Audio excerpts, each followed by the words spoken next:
तो आप लोग के हम बहुत प्यारा एगो झूमर गीत सुनाओ तनी, सुनी जा। भोजपुरी झूमर गीत है। अच्छा लगी तो लाइक कर देम जा और कमेंट करके बता देम जा। ए हो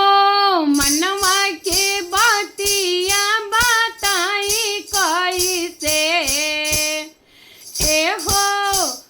मनवा के बातिया बताई कैसे,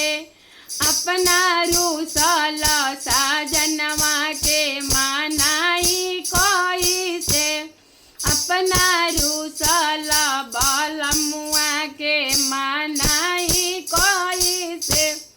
ए हो मनवा के बातिया बताई कैसे, आपन रूसल बालमुआ के मनाई कैसे, आपन रूसल साजनवा के मनाई कैसे। 2 दिन से रूसल पियवा खाना न खाले, 2 दिन से रूसल पियवा खाना न खाले, उनका आगे हमरो को जो माना न भावे, उनका आगे हमरो को जो माना न भावे, टूटी गोइल हमरो चूड़िया खनकाई कैसे,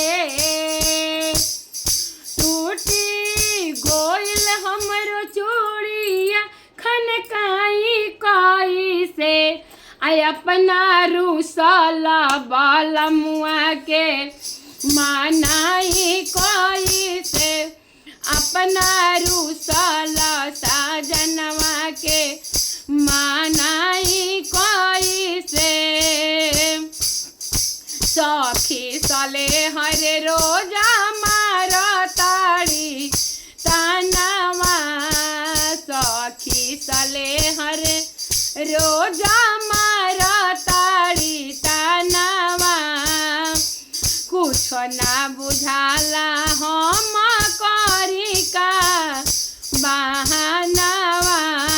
सखी सले हर सब मारा ताड़ी तनवा, कुछ ना बुझाला हम करी का बहानवा,